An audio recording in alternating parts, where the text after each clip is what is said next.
성도 여러분, 코로나 이후에 한국 교회가 맞이하고 있는 문제들 중에 하나가 외로움이라 그래요. 일반인들 중에 54%가 외로움을 느끼고 있다 그러고요. 2명 중에 1명, 그러니까 외로움을 느끼는 것이지요. 심지어는 4명 중에 1명은 치료가 필요할 정도로 외로움을 느끼고 있다 그럽니다. 이걸 수치로 표현해 보면 이 외로움은 하루에 담배 15개 피를 피는 것만큼 몸에 나쁜 영향을 준다 그래요. 이유가 있겠지요, 여러분. 갑자기 사람들이 나빠진 것은 아니에요. 작업 환경, 삶의 방식들이 급격하게 달라지고 있는 겁니다. 그리고 코로나19로 인해서 거리두기의 여파도 여전히 남아있기도 한 것이지요. 그리고 당연히 경제적인 환경도 영향을 크게 미치고 있습니다. 그렇다면 우리 크리스찬들은 어떠할까요? 우리들은 외로움을 느끼지 않을까요? 2024년도를 준비하면서 설문조사를 해보니까 우리 크리스찬들은 놀랍게도 46%가 외로움을 느끼고 있다 그럽니다. 심지어는 교회 바깥 말고요, 교회 안에서도 36% 성도들이 외로움을 느끼고 있다 그래요. 신앙의 의미, 교회의 의미를 다시 생각해 보아야 되는 그런 통계인 것 같습니다. 하나님을 잘 믿으면 외로움을 느끼지 않을 것만 같은데요. 그런데 성도들의 상황은 꼭 그렇지는 않은 것이지요. 다른 성도들하고 함께 있으면 또 외롭지 않아야 될 텐데, 그런데 3명 중에 1명은 외로움을 느끼고 있는 겁니다. 2명 중에 1명이 외로움을 느끼고 있는 세상, 크리스찬이라고 할지라도 3명 중에 1명은 외로움을 느끼고 있는 이 시대 한가운데에서 우리 교회는 이 외로움을 극복해 주는 교회가 되면 좋겠습니다. 사실 교회 생활에서 가장 중요한 게 뭘까 생각을 해봅니다. 하나님을 향해서는 우리가 경건한 것이지요. 예배를 잘 드리는 것이 중요하겠습니다. 그러나 성도들 사이에서 중요한 것, 이게 뭘까 생각해 보면 섬김을 받는 거예요. 그런데 교회에서는 누구도 섬기지를 않아요. 모두가 다 섬김을 받으려고만 하는 겁니다. 그렇다면 여러분, 어떤 결과가 나오겠습니까? 결국에는 모두가 다 외로워지고 마는 것이지요. 모두가 섬김을 받을 수 있는 방법, 그래서 주님께서 우리에게 알려주셨던 것입니다. 모두가 서로 섬기라고 그렇게 말씀해 주셨던 것이지요. 그렇게 할 때라야 이 외로움이 온전히 극복될 수 있고 교회는 치유와 회복의 공동체가 될 수 있다는 그런 말씀입니다. 성도 여러분, 예수님의 십자가 사랑으로 시작된 공동체가 교회입니다.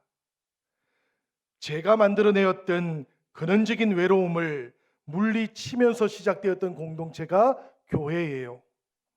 그런데 이런 교회 안에서조차도 3명 중에 1명은 외로움을 느끼고 있다면 우리가 교회 생활을 다시 한번 돌아보아야 하지 않겠습니까? 그래서 오늘 우리들은 이 성경 속에서 아둘람 공동체를 묵상해 보려고 하는 겁니다. 여러분들께서는 사울과 다윗, 이 두 사람이 어떻게 처음으로 만나게 되었는지 기억하시지요? 그 상황도 잘 알고 계실 것 같습니다. 지금 이스라엘과 하마스 집단 사이에 전쟁이 발발하고 있는데요. 그때에도 이스라엘과 블레셋 사이에 전쟁이 벌어지고 있었어요. 당시 이스라엘은 블레셋의 거인 장수였던 골리앗 때문에 고전을 면치 못하고 있었고, 어린 양치기에 불과했던 다윗이 이 거대한 골리앗과 맞서서 힘의 상징이었던 골리앗을 쓰러뜨립니다. 이 일로 인해서 어린 다윗은 하루아침에 영웅이 될 수 있었지요. 성경을 보니까 사울 왕도 이 다윗을 한동안은 아꼈던 것 같습니다. 그렇지만 자신과 다윗을 비교하면서 사울이 죽인 자는 천천히요, 다윗은 만만히로다, 이 노래 소리를 듣게 되면서 사울의 마음이 달라지고 말았던 것이지요. 다윗을 죽여야 되겠다 생각하게 되었던 겁니다. 저는 이 사울을 보면서 사람이라고 하는 존재를 다시 묵상합니다. 지금 많은 것을 가지고 있다고 할지라도 자기를 바라보는 관점이 건강하지 아니하면 상황하고 상관없이 열등감을 가질 수밖에 없는 존재가 우리 사람들이다라는 것이지요. 사울은 그 당시에 왕이었습니다. 다윗이 아무리 골리앗을 물리쳤다고 할지라도 사울은 그 국가의 모든 권력을 가지고 있던 실세였지요. 모든 시스템을 장악하고 있던 그런 인물이었습니다. 그런데도 불구하고 사람들이 불렀던 그 노래소리 하나에 그만 마음을 빼앗겼고 질투가 시작되고 말았던 것이지요. 결국에 다윗은 사울을 피해서 이스라엘을 떠나가야만 했습니다. 그리고 그렇게 도망갔던 장소가 공교롭게도 블레셋의 5개 성읍 가운데 하나였던 가드라는 성이었어요. 우리 사무엘상 21장 10절의 말씀인데 함께 읽어보도록 하겠습니다. 그날에 다윗이 사울을 두려워하여 일어나 도망하여 가드 왕 아기스에게로 가니. 처음에 다윗은 이 가드 사람들이 자신을 알아보지 못할 거라고 그렇게 예측을 했던 것 같아요. 그런데 이런 예측하고는 다르게 가드 사람들도 다윗을 금방 알아보았던 것이지요. 그들은 이렇게 말을 하기 시작했습니다. 이는 그 땅의 왕 다윗이 아니니까. 무리가 춤추며 이 사람의 일을 노래하여 이르되 사울이 죽인 자는 천천히요 다윗은 만만히로다 하지 아니하였나이까 한지라. 이스라엘 백성들이 부르던 이 노래가 국경 지방 가드 사람들에게도 이미 알려지고 있었던 것이지요. 예상하지 못했던 이런 상황 때문에 12절 말씀을 보니까 다윗은 심히 두려워하고 또 아기스 앞에서 두려워하기도 했다 그러지요. 다윗이 이 말을 그의 마음에 두고 가드 왕 아기스를 심히 두려워하여, 이 두려움이 다윗으로 하여금 미친 척 연기를 하게 만들었던 겁니다. 성문 문짝이 위에 아무렇게나 글자를 걸적거리기도 했고요, 수염에 침을 흘리면서 다니기도 했던 것이에요. 골리앗을 물리쳤던 다윗, 이 다윗이 이렇게 미친 척을 하고 있고 그것을 통해서 목숨을 구걸하고 있는 이 모습을 보면서 여러분들은 어떤 생각들이 드셨습니까? 저는 이 미친 척을 하고 있던 다윗을 보면서 우리 인간의 한계를 느낄 수 있었습니다. 이스라엘의 영웅으로 추앙을 받았던 그런 다윗이었지만 하나님을 의지하지 못할 때 금방 나락으로 떨어질 수밖에 없는 그 운명도 보게 되었어요. 하나님께서는 그렇게 다윗을 광야로 불러내고 계셨던 것이지요. 골리앗을 물리친 후에 이 다윗이 가지게 되었던 모든 명성을 거두시고 다시 다윗을 훈련시키고 계셨던 것입니다. 이 다윗의 미친 행동을 보았던 아기스 왕은 이렇게 말을 합니다. 사무엘상 21장 15절에 나오는 말씀이에요. 내가 미치광이가 부족하여서 너희가 이 자를 데려다가 내 앞에서 미친 짓을 하게 하느냐? 이 자가 어찌 내 집에 들어오겠느냐? 이렇게 말하고는 아기스 왕은 다윗을 내쫓아 버렸지요. 그렇게 해서 가까스로 다윗은 위기에서 탈출도 할 수 있게 되었던 것입니다. 그리고 비로소 이 다윗은 하나님만이 자신의 피난처시다라는 것도 깨달을 수가 있었어요. 이 다윗이 피난을 갔던 그 아둘람, 이 동굴의 이름이 바로 피난처라는 뜻입니다. 사랑하는 성도 여러분, 여러분들은 인생을 살아가는 동안 우리들의 은신처가 되시고 피난처가 되시는 이 주님의 사랑과 은혜를 잘 만나고들 계시는지요? 저는 오늘 이 말씀을 묵상하는 동안 우리 영신교회 모든 성도들이 우리들의 치유의 공동체가 되고 또 피난처가 되는 이 영신교회를 통해서 우리 주님을 아주 가까이 그리고 뜨겁게 만날 수 있기를 기원드립니다. 사무엘상 22장 1절 말씀 우리 같이 한번 읽어보도록 하시지요. 그러므로 다윗이 그곳을 떠나 아둘람 굴로 도망하며 그의 형제와 아버지의 온 집이 듣고 그리로 내려가서 그에게 이르렀고. 이 말씀 속에 보면 아둘람 굴로 피신을 했다 그러지요. 히브리 사람들에게는 이 굴이라는 것, 이것은 두 가지의 의미를 가지고 있다 그럽니다. 첫 번째는 매장지라는 뜻이에요. 그리고 두 번째는 말씀드렸던 것처럼 피난처라는 뜻을 가지고 있습니다. 우리가 종종 구약 성경을 보다 보면 그의 조상들에게로 돌아갔고라는 이런 구절들을 만나게 될 때가 있어요.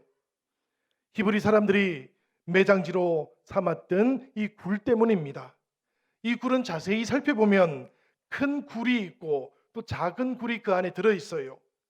그래서 사람들이 별세하면 히브리 사람들은 큰 굴 한 복판에다가 시신을 안치해 놓았던 겁니다. 그리고는 세월이 조금 더 흘러가고요. 그리고 뼈가 남게 되면 그 뼈를 추려서 다시 굴 옆에 있는 작은 굴로 옮겨 놓았던 것이지요. 이 작은 굴에 무엇이 있었을 것 같습니까? 조상들의 뼈가 있었던 거예요. 그러니까 이스라엘 백성들은 그렇게 뼈를 조상들과 함께 모아놓는 것, 이것을 가리켜서 열조에게로 돌아갔다라고 그렇게 표현을 했던 것입니다. 두 번째로는 여러분, 오늘 보니까 이 동굴은 피난처의 의미도 가지고 있는 것이지요. 우리가 성경을 묵상하면서 하나님께서는 다윗이 가장 처절한 인생의 국면을 맞이하고 있던 이 아둘람 동굴에서부터 다윗 왕국을 준비하기 시작하셨다라는 것을 깨달을 수 있으면 좋겠어요. 우리 기독교가 예수 그리스도의 십자가 그 무덤에서부터 시작되었던 것처럼 하나님께서도 이 다윗 왕국을 이 동굴에서부터 시작하고 계시는 것이지요. 그러니 성도 여러분, 우리들 인생에서 만날 수 있는 광야의 그 고난들 앞에서도 우리가 너무 실망하지는 않으시면 좋겠어요. 하나님의 뜻이 우리들과 함께 하고 있기 때문입니다. 다윗을 훈련시키시는 하나님께서는 우리들도 연단하신 후에 정금 같은 그런 믿음의 사람으로 이끌어 가실 것이기 때문이에요. 다윗이 이렇게 아둘람 그 굴로 도망했을 때 하나님께서는 그의 형제와 아버지의 온 집을 이끌어 주셨지요. 다윗의 형제들과 아버지가 집에서 안전하게 평안하게 그렇게 거하지 못했다라는 그런 증거이기도 하겠습니다. 만약이라도 그렇지 않았더라면 이 가족들 척박한 광야로 올 이유는 없었기 때문입니다. 다윗을 살해하려고 온 전국에 수비령을 내렸던 사울은 그의 형제들, 그의 아버지의 집도 그냥 두지는 않았던 것이지요. 형제들과 아버지만 아둘람 동굴로 왔던 것은 아닙니다. 오늘 말씀을 보니까 400여 명의 사람들도 몰려오기 시작했다 그래요. 2절의 말씀인데요, 우리 같이 한번 읽어보도록 하겠습니다. 환난 당한 모든 자와 빚진 모든 자와 마음이 원통한 자가 다 그에게로 모였고 그는 그들의 우두머리가 되었는데 그와 함께한 자가 400명 가량이었더라. 이들은 한마디로 말하면 사울 왕국에서 철저하게 고립되었고 거절되었던 그런 사람들이었지요. 이들의 모습을 사실 우리들은 복음서를 통해서도 만날 수 있기도 합니다. 예수님께서 한 무리의 아픈 사람들을 고쳐주셨을 때지요. 문둥병자와 소경을 고쳐주셨을 때이기도 합니다. 예수님께서는 그들을 바라보실 때 민망히 여기셨다, 그렇게 말씀하고 계십니다. 이 말씀은 창자가 끊어지는 아픔을 느끼셨다라는 그런 뜻이지요. 그 마음에 애끓는 아픔이 있으셨다라는 그런 뜻입니다. 마음이 원통한 자, 이 마음이 원통한 자는 바로 예수님께서 민망히 여기셨던 이런 사람들을 가리키는 거예요. 환난을 당하고 빚지고 마음이 원통한 사람들, 여러분, 이 사람들이 지금 무엇을 찾아서 아둘람 동굴로 찾아왔던 것일까요? 그들은 피난처를 찾아서 모여들었던 겁니다. 그런데 참으로 놀라운 사실이 하나 있지요. 이렇게 환난을 당하고 빚졌고 그리고 마음에 원한을 품고 있었던 사람들, 어찌 말하면 조금은 허접했을 이 무리들이 나중에는 잘 훈련된 군대가 되었고 그리고 다윗 왕조의 근간이 될 수 있었던 것입니다. 그러니 성도 여러분, 우리가 하나님의 시작을 다시 깨달아야 할 것 같습니다. 하나님의 시작이라는 것은 늘 이렇게 작은 것에서부터 시작이 되기 때문이에요. 이렇게 작은 것에서부터 시작해서 하나님의 놀라운 역사가 이루어져 가는 것입니다. 세상에서 연약하고 세상으로부터 멸시받는 사람들, 세상엔 가진 것이 없던 사람들을 하나님께서는 택하여 주시고, 그리고는 강한 사람들, 지혜 있다고 말하는 사람들을 부끄럽게 만드시는 것, 이것이 하나님의 구원의 방식이라는 것을 오늘 우리들 모두가 기억할 수 있으시기를 부탁드립니다. 그리고 성도 여러분, 이 모든 과정들 속에 우리가 또 기억해야 하는 것이 하나 더 있습니다. 이유는 어찌 되었든 간에 이 아둘람 굴을 찾아왔던 사람들, 외롭고 상처를 입었던 사람들이었다라는 겁니다. 이렇게 억울하고 상처 입은 사람들이 좁은 동굴에 모여서 살게 되면 어떤 결과가 나오겠습니까? 여러분, 틈만 나면 부대끼고 다툼이 생기지 않겠습니까? 때로는 상처가 잘 치유되지 않고 오히려 상처를 줄 수도 있지 않겠습니까? 이런 아둘람 동굴의 모습을 보는 동안 저는 오늘 이 시대의 교회들이 떠올랐습니다. 우리가 주님의 부르심을 받고 치유와 회복의 공동체로 부름을 받았지만 여전히 우리들도 아픔이 있고 상처가 있기 때문이에요. 때때로 우리들은 상처가 치유되지 않으면 상처 있는 사람들, 상처를 잘 주는 사람들로 변화된다라는 것도 깨닫기 때문입니다. 때때로 교회 공동체 안에서 성도들을 만날 때 우리들은 당황스러운 그런 상황들을 만나게 되기도 하지요. 섬김을 받아야 되는데 오히려 상처를 주시는 겁니다. 내가 상처받을 수 있고요, 때로는 내가 상처를 줄 수도 있는 겁니다. 그런데 여러분, 우리들은 이것을 알고 있어야 돼요. 이것을 알고 있어야만 타인들에게 마음 문을 열 수 있고, 그리고 하나님을 향해서도 우리의 마음을 비로소 열 수 있는 겁니다. 하나님 앞에서 우리들 모두가 다 부족하다라는 것, 이것을 고백할 수 있을 때 우리들은 비로소 치유받을 수 있기 시작하기 때문이지요. 성도 여러분, 아둘람 동굴로 모여들었던 400여 명의 사람들도 그러했습니다. 환난을 당했고 빚을 졌고 마음이 원통했어요. 그러나 그럼에도 불구하고 하나님께서는 바로 이런 사람들을 들어서 다윗의 사람들이 되게 했고 통일 이스라엘의 그 왕국을 결정하는 아주 중요한 역할로 세움을 받았던 겁니다. 우리 영신의 모든 지체들, 하나님의 부르심을 받아서 주님의 귀한 뜻을 이루어 가시는 주님의 귀한 기둥들이 되시기를 주님의 이름으로 축원드립니다. 저는 오늘 이 말씀을 묵상하는 동안 아둘람 공동체 안에서 이런 치유, 이런 변화가 나타났던 이유가 어디에 있을까를 묵상했어요. 사실 우리가 읽어본 것처럼 아둘람 동굴과 관련된 이야기는 22장 1절과 2절에 나오고는 안 나옵니다. 도대체 어디에 이런 치유와 회복의 변화가 나타날 수 있었을까? 그래서 말씀을 조금 더 찾아보았어요. 우리 사무엘하 23장을 보면 이런 말씀들이 나옵니다. 바로 그때도 수확철이었거든요. 그리고 이스라엘의 수확철이 되면 꼭 전쟁이 발발했습니다. 왜냐하면 블레셋 사람들이 쳐들어왔기 때문이지요. 베들레헴의 진을 치고 있던 블레셋 사람들, 그 앞에서 다윗이 우연찮게도 저 베들레헴 성문 곁에 있는 우물물을 마시고 싶다, 이렇게 말을 해버렸던 겁니다. 우연히 말했을 것 같아요, 저는. 그런데 이 말을 들었던 장수 세 사람이 블레셋 진영을 돌파해 가지고 그 우물물을 떠왔던 겁니다.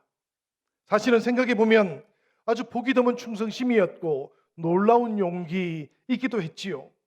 죽기로 작정하지 않았더라면 할 수 없던 그런 일이기도 했습니다. 그렇지만 이런 일이 이 사람들에게는 어떻게 가능했을까 또 묻게 되었어요. 그리고 이 말씀을 보고 나서야 이해가 되었습니다. 우리 같이 한번 읽어보시지요. 사무엘하 23장 13절의 말씀입니다. 다 같이 읽겠습니다. 또 32목 중 세 사람이 곡식 벨 때에 아둘람 굴에 내려가 다윗에게 나아갔는데 때에 블레셋 사람의 한 무리가 르바임 골짜기에 진 쳤더라.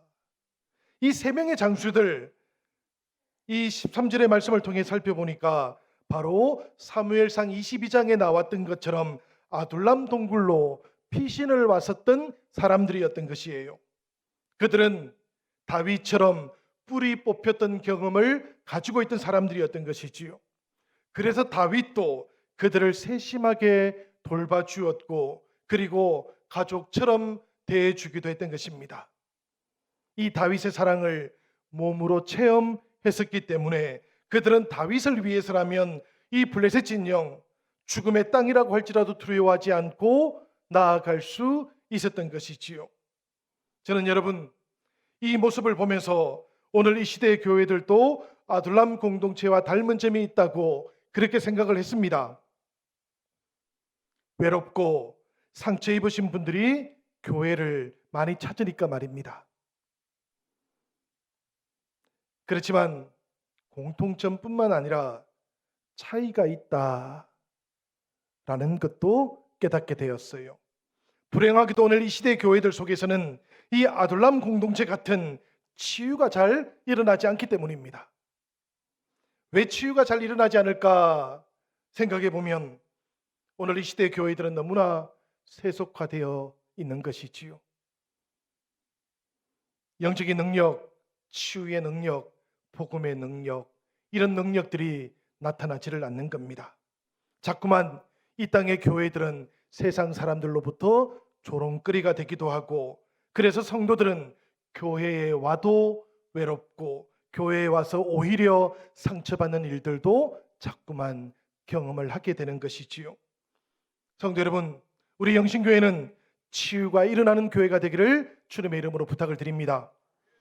치유받고 변화되어지는 교회가 되기 위해서 우선은 우리들 안에, 그리고 내 안에 세속화되어져 있는 모습은 없는지를 돌아보는 이 예배의 시간도 되기를 부탁드립니다.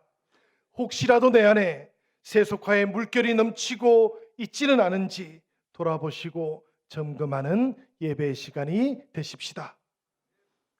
다윗은 이 장수들이 떠왔던 물을 마실 수가 없었어요. 물 한 잔의 유혹 때문에 자신의 사랑하는 부하들을 잃어버릴 수도 있었겠다 싶으니까 그 마음이 너무나 아득했던 것이지요. 그래서 그 물을 주님께 부어드리면서 이렇게 말을 합니다. 주님, 이 물을 제가 어찌 감히 마시겠습니까? 이것은 목숨을 걸고 다녀왔던 새 용사의 피입니다.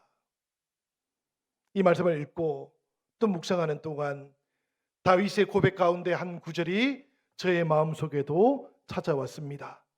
제가 어찌 감히 라고 하는 말씀이에요. 사랑하는 성도 여러분, 우리가 주님 앞에서 살아가는 동안에 제가 어찌 감히 라는 이 고백을 가지고 살아갈 수만 있다면 이 땅을 살아가는 동안에도 우리들은 늘 천국을 살아가게 될 줄로 믿습니다. 우리가 하나님보다 앞서지 아니하고 하나님의 뒤를 따르면서 하나님과 함께 동행할 수 있다면 우리들도 세속화의 물결 앞에서도 신앙을 지킬 수 있을 것이고, 그리고 교회를 치유와 회복의 공동체로 지켜갈 수 있게 될 줄로 믿습니다. 성도 여러분, 아둘람 굴에 머물러 있던 다윗과 400여 명의 용사들, 그렇게 그곳에서 치유받고 회복되고 그리고는 모압 땅 요새로 옮겨가게 되었어요. 그리고 하나님께서는 선지자 갓을 보내셔서 유대 땅에서 다시 주님의 뜻을 이루라고 불러주셨던 겁니다. 그런데 사울도 이 소식을 듣게 되었던 것이지요. 사무엘상 22장 6절의 말씀 같이 한번 읽어보도록 하겠습니다. 사울이 다윗과 그와 함께 있는 사람들이 나타났다 함을 들으니라. 그때 사울이 기브와 높은 곳에서 손에 단창을 들고 에셀나무 아래에 앉았고 모든 신하들은 그의 곁에 섰더니. 이 말씀을 보니까 사울은 지금 기브와 높은 곳, 손에 단창을 들고 에셀나무 아래에 앉아 있었다 그럽니다. 이 말씀을 우리가 그냥 스쳐 지나갈 수도 있어요. 그렇지만 이 말씀을 묵상해 보시면 우리들은 사울의 인생도 만나볼 수 있게 됩니다. 사울, 그 인생에는 늘 이 단창이 있었거든요. 사울은 악신에 들려가지고 번뇌할 때에도 자기 곁에서 이 단창을 떠나가게 하지를 않았습니다. 자신을 위해서 다윗을 부르고는 수금을 타게 했을 그때에도 이 단창을 자기 곁에 늘 두고 있었어요. 그러다가 발작을 해서 곁에 있던 창을 다윗에게 던져버리기도 했었지요. 그리고 난 후에도 이 단창을 계속해서 자기 곁에 가지고 있었던 겁니다. 그러니까 이 사울의 단창이라는 것은 자기를 보호했던 도구가 아니고 사람을 죽이기 위한 도구였던 것이지요. 죽음의 냄새를 일생 동안 풍겼던 인물이 사울이었다라는 그런 뜻입니다. 처음에는 두려움 때문에 시작한 살인이었지만 그 다음에는 질투 때문에 이 죽음을 계속해서 저질러 갔던 것이지요. 이 단창은 바로 죽음으로 덮여있던 사울의 인생을 상징해주고 있는 표현인 겁니다. 그런데 여러분, 이 단창 또 가만히 생각해 보면 단순히 무기이기만 한 것은 아니겠어요. 왜 그런가 하면 우리들의 마음속에도 사실은 이런 단창 같은 것이 존재하기 때문입니다. 때때로 친구들을 만나다 보면 얘는 이래서 안 되고 쟤는 저래서 안 된다 라고 말하는 친구들을 만나게 돼요. 만나는 친구들을 죽이는 그런 친구이지요. 그렇지만 여러분, 또 생각해 보면 살리는 친구들도 있어요. 그래도 조금만 더 기다려 보자고 이유가 있을 거라고 그렇게 위로해주고 밥도 사주는 그런 친구들도 있지요. 여러분, 우리 어르신들 중에도 청년들 이야기를 잘 들어주시고 또 수용해 주시는 분들도 많으십니다. 이분들은 주로 이렇게 말씀하시지요. 괜찮아, 나도 젊을 때는 그랬어. 그렇습니다. 여러분, 그렇게 격려해 주시고 그렇게 용기를 주시면 청년들은 힘을 내게 되지요. 그리고 그 청년들의 힘이, 생명이 늘 어르신들과 함께하게 될 줄로 믿습니다. 다윗에게 사람이 모여들었던 이유도 바로 여기에 있어요. 다윗은 원수를 갚을 수 있는 기회를 여러 번 가졌습니다. 그렇지만 자기 뜻, 자기 혈기, 자기 감정 따라서 사람을 죽이는 쪽에는 서지를 않습니다. 오직 주님의 뜻이 나타나기만을 바랬던 것이지요. 반면에 사울의 운명은 어떻게 되었을 것 같습니까? 사울이 단창을 들고 앉아 있었던 자리, 에셀나무 아래였지요. 이것을 기억하시기를 바라요. 그리고 우리 사무엘상 31장 13절을 한번 읽어보도록 하겠습니다. 우리 다 같이 읽겠습니다. 그의 뼈를 가져다가 야베스 에셀나무 아래에 장사하고 7일 동안 금식하였더라. 이 말씀을 보니까 어떻습니까, 여러분? 창을 들고 앉아있던 사울, 바로 그 에셀나무 아래에 묻히게 되었던 것입니다. 죽음의 삶을 살아가고 있던 사울에게는 생명 대신에 죽음이 찾아왔던 것이지요. 저는 이 사울의 인생, 그리고 다윗의 인생을 우리가 묵상해 보면 좋겠다 생각이 들었습니다. 우리가 늘 주님께서 주시는 그 회복, 그 치유, 그 생명을 이루어 가기 원한다면 우리들 모두가 다윗처럼 하나님의 뜻을 앞세우고 하나님께서 생명을 주관하신다는 것을 온전히 고백할 수 있어야 되기 때문이에요. 성도 여러분, 저는 여러분들에게 다시 한번 말씀을 드리고 싶습니다. 이 교회라고 하는 곳, 이곳은 건물이 아닙니다. 언제라도 힘들어할 때 달려올 수 있는 곳이어야 돼요. 사실은 여기에 건물이 존재하기 때문에 찾아오는 것이 아니고 함께 예배했던 곳이기 때문에, 함께 눈물을 흘렸던 곳이었기 때문에, 그리고 서로 부둥켜 안았던 곳이었기 때문에 우리들의 아픔이 있을 때 달려올 수 있는 곳입니다. 우리 영신교회가 바로 그런 교회가 되기를 기원합니다. 저는 제가 고등학교 시절에 늘 눈물을 흘리며 기도했던 아주 작은 모교회를 잊지 못합니다. 그리고 독일에서 목회하기 전에 박사 논문을 쓰고 있을 때 금요일이면 늘 구역으로 모였던 그 밤들도 저는 잊지를 못해요. 이런 이야기 저런 이야기를 하다 보면 어느 사이인가 힘든 이야기를 하게 되었습니다. 사실 여러분, 독일이라는 곳이 살기에 대단히 힘든 곳이거든요. 아픈 이야기들이 참 많습니다. 그런 이야기들을 주고받고 그러다 보면 위로를 하고 그리고 기도해 주었던 그 밤들이 늘 제 마음 한쪽에 자리를 잡고 있어요.